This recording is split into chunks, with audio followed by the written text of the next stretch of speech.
So, it hasn't even been a couple of weeks since we struck Assad, and the commenters just keep distracting from real foreign policy issues by using anti-war rhetoric. One such commenter, known as SomeBlackGuy, a totally original commenter name by the way, has decided that today is the day to advocate for non-interventionism in his video, War and Propaganda, an Endless Waltz.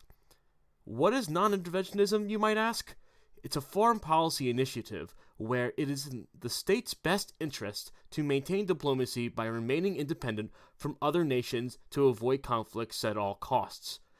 This will become more important later in the video. I might be a little biased here, because I am a practical interventionist after all, but I can't help to think why it might not be a good idea. Let's see what the guy in the Mortal Kombat t-shirt has to say about foreign policy. Supreme victory! What's going on, everyone? Derek Blackman here, and normally when I make videos, I'm not angry. I'm usually in a good mood, and I'm taking the piss out of the situation. But today, I just got incredibly frustrated because the constant appeal to emotion tactics that are being used, for propaganda to get us into wars, these proxy wars in the Middle East and North Africa. It keeps happening. It's been happening, and it won't stop. So right off the bat, he claims that interventionists are using a, quote, appeal to emotion tactics to get America involved in, quote, proxy wars. Looking at some of the proxy wars that have been waged in the past 20 years, however, there has definitely been an American interest in those areas. Want to talk about the Ukraine? We have an active interest in making sure Russia does not expand its territory. Since the Russian economy has been in downfall for many years now, Russia's government relies heavily on its military to expand its influence. Want to talk about what's going on in Yemen? Iran is supporting Al-Qaeda and attempting to rebuild its operations within Yemen. They are still planning to cause harm to our infamous ally, Saudi Arabia. While our alliance with Saudi Arabia is one I am not too fond of, we are still committed in supporting our mission in stopping the possibility of Al-Qaeda gaining more power. Now we get to Syria, which is an interesting case since there is a need to make sure Russia and Iran's influence does not increase by using Syria as its puppet. Failure to stop this alliance will have short-term consequences on our Israeli allies, in addition to long-term consequences on the rest of the world. That doesn't sound like a, quote, appeal to emotion to me. It more sounds like we have to conduct some flavor or strategy here, if you know what I mean. Even though there's just too much evidence to the contrary to show that, hey, this isn't a good idea, and we keep getting lied to. But it doesn't matter. It doesn't matter. So, in his words, there's, quote, too much evidence to the contrary, and that we, quote, keep getting lied to concerning these interventions. What kind of evidence could you be referring to? Please feel free to elaborate. Like, you see somebody like Donald Trump, right, who was very against these wars, right? He was very outspoken about this stuff.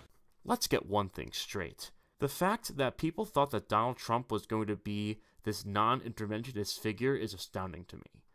When he was running for president, he was endorsed initially by Sarah Palin, who told the world that he was going to be the president who was going to be very unapologetic about ISIS. And Donald Trump has also displayed himself as a, quote, militaristic patriotic soul. Now, when it came very close to Election Day in 2016, Donald Trump all of a sudden had a new set of characters advising him, one of them being Steve Bannon. Bannon is a non-interventionist, and he thought it would be convenient for Trump's campaign to talk about the blunders of the Iraq War instead of advocating for intervention, because that's what Hillary was advocating for. Much more of it, of course, but he wanted to be her contrarian.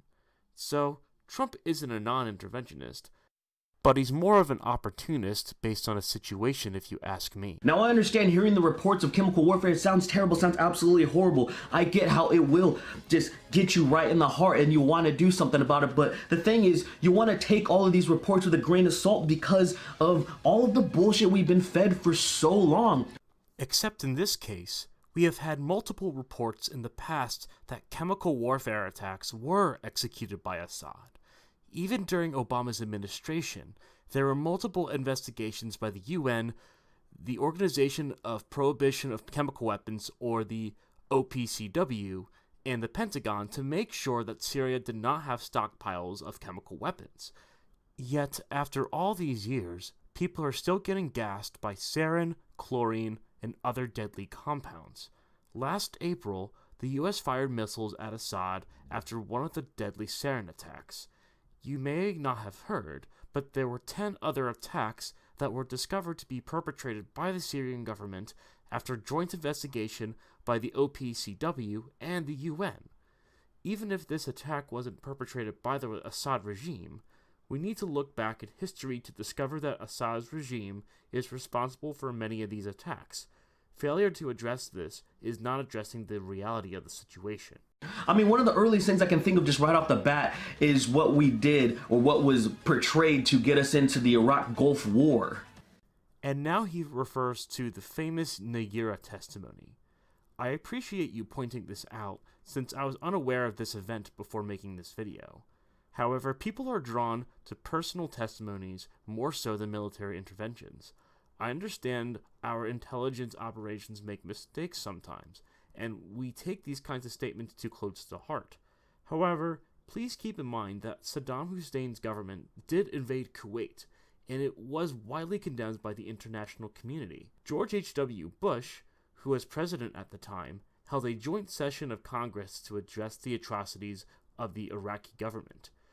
Out of these troubled times, he stated, a new world order can emerge, a new era, freer from the threats of terror, stronger in the pursuit of justice, and more secure in the quest of peace. While this is the spark that started the fire, it doesn't mean that we shouldn't have started the fire in the first place. It didn't start the fire. It was always burning since the world's been turning.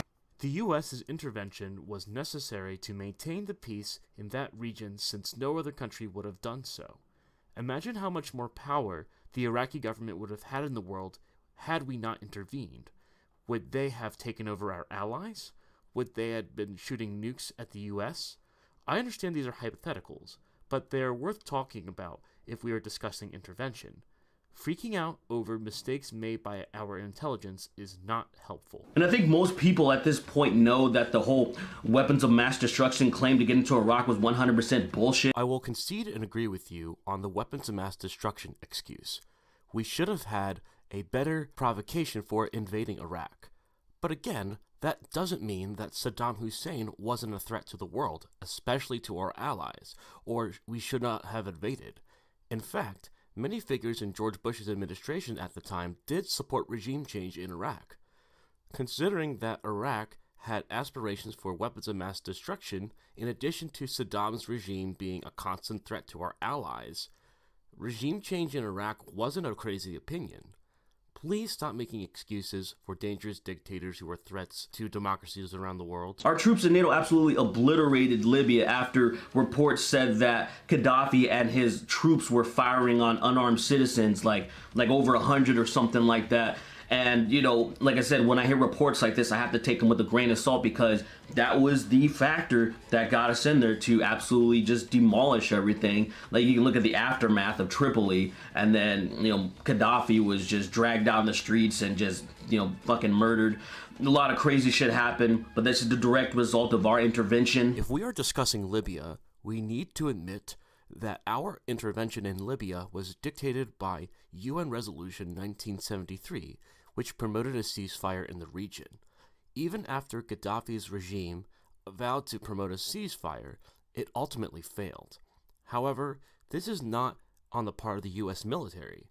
This was a combined effort between many European countries and the US. And now it looks like the same thing is happening in Syria. You're hearing about these chemical weapons, these chemical warfare attacks, like, oh, this is the most horrible thing ever. And don't get me wrong, using that type of stuff is really fucked up. But the thing is, the reports are wonky. Like I said, you have to take them with a grain of salt. And it's a thing, like, it trips me out hearing someone like Tucker Carlson being honest about this shit. Really? Are we really referring to Tucker Carlson when it comes to this issue? I'll admit, he does some pretty good segments where he debunks social justice crazies, but beyond that, the guy goes to too many lengths to apologize for dictators, all in the name of being anti-war. Forgiveness to dictators by omission is a pattern that Tucker Carlson participates in routinely.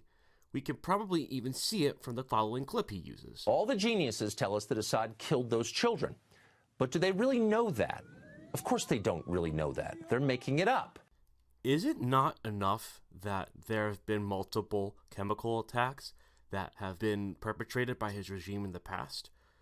I would be questionable if this were the first time it happened, but this conflict has been proceeding for many years now. These attacks are not native to this situation alone. Is Tucker going to refer to this article, which claims that scientists have linked the possible stockpiles to the Syrian government back in January when people were gassed? Probably not. I guess he would say that those attacks were made up too. They have no real idea what happened. Actually, both sides in the Syrian civil war possess chemical weapons. How would it benefit Assad using chlorine gas last weekend? Well, it wouldn't. Assad's forces have been winning the war in Syria. The administration just announced its plans to pull American troops out of Syria, having vanquished ISIS. 2 months ago, the Secretary of Defense admitted that actually we still have no proof that Assad used sarin gas last year. The story, it turns out, was propaganda. Actually, Tucker, quite the contrary. There is a convincing argument that this happened as a result of Trump announcing recently that we were pulling out of Syria. Syria does not want the U.S. involved in its affairs. If the U.S. is not patrolling Assad's regime, that gives them freedom to do whatever they want. What's the expression? When the cat's away, the mice will play? Yeah, I think that's the one. In addition, there's also evidence that ISIS has largely been put under wraps in that region. So if the ISIS rebels are weak in the region, how is it possible that these same ISIS rebels carried out a sarin attack of such great measure? I sincerely doubt it if that is the case. Also, this war in Syria has been going on for 7 years now. Let that sink in. If we fail to intervene fully at this point, not only will this war be prolonged, but Assad's regime will become stronger. Also, the real propaganda you might be referring to might have to do with what you're implying right now, how Assad is totally innocent. I don't buy that. And now you're going to see Derek repeat the same talking point. So you got to think about this. You got to think about the patterns that have gone throughout history, the things that have been happening recently. Do you think it would be a good idea for Assad to attack his civilians, to attack protesters or freedom fighters or whatever with chemical warfare, knowing damn well that it would probably force the United States to get involved and just absolutely obliterate Syria? See, I told you. Does that sound like a good idea to you? Fuck no. Now I'm not that guy. I'm not Assad. I'm not any of these people. But the whole thing is just, you have to think about it logically. Like, really, would you really think after what happened with Libya, that wasn't that long ago? Yeah, let me attack my fucking citizens, and everything's just gonna be chill. I'm gonna be alright. Everything's gonna be fine. It sounds so fucking silly. Yes, it does sound silly. I agree with you. Why would someone gas his own people? Well, why do robbers steal from drugstores like CVS? If they knew any better, they would know that stealing from a drugstore might land them in jail. Some people in this world do not want to follow a moral compass in their lives. Some people don't want to abide by a, quote, non-aggression principle. Bashar al-Assad is seen to be one of those types of people. He's a horrible person, and that's just the reality. If you can't admit that, I don't know what to tell you. It sounds so stupid. It's like, yo, it begs the question, like, is there an ulterior motive? And probably. I mean, you got to think about the war profiteering. You got to think about, who benefits from keep invading this stuff. Obviously, people don't. The American people and common citizens don't benefit from this shit. But defense contracts and a lot of things, there are some benefits from invading countries. So, a couple points here. What does, quote, war profiteering mean? Are we comparing the U.S. to imperialists who wreck nations as they pass by like nomads? That would be a pretty stupid assertion, considering our foreign policy has been a lot less focused on intervention than people initially thought. The only reason we were in Syria to begin with was to fight ISIS. Also, as I've said, this will benefit people in the long run. It actually benefits the American people since it wards off possible threats that could be fired at us in the future. I don't know how you don't see that. And I'm obviously not psychic or anything. I just listened to what U.S. General Wesley Clark had to say about the situation. Now we get to the mention of General Wesley Clark. General Wesley Clark was famous for appearing on the Democracy Now! Segment in 2007, where he stated that the U.S. was going to invade 7 different countries in the near future. But funny thing about this is, he actually supports intervention in Syria. Yeah, how about that? He recently wrote an op-ed for CNBC about intervening in Syria, where he stated that the Syria strikes were, quote, masterfully done. I guess a lot has changed between 2007 and 2018. Get my drift? It's a well-written article, and I would love to go into detail about this in another video, but he states some points in here that I agree with, but also many I disagree with. But for the most part, even though he is advocating for diplomatic intervention in Syria, he's actually advocating for the US to stay in that area. He may have said that the US would get involved in these other areas of the world, but it doesn't mean he thought that it was necessarily a bad idea. He probably just means he was slightly confused by Rumsfeld's comments. I know it's hard to get away from the appeal to emotion fallacy. I know it's very difficult to do. So for the rest of his video, Derek continues to talk about this, quote, appeal to emotion fallacy, and it really mind-boggles me. I can understand how being a humanitarian interventionist could appeal to this logic. I just don't see how non-interventionists like Derek don't see the anti-war position also as a, quote, appeal to emotion fallacy. Think about the children. Think about our people instead. This doesn't help us. This is literally appealing to nationalist emotions. There's nothing wrong with nationalism if it is practical and useful to others.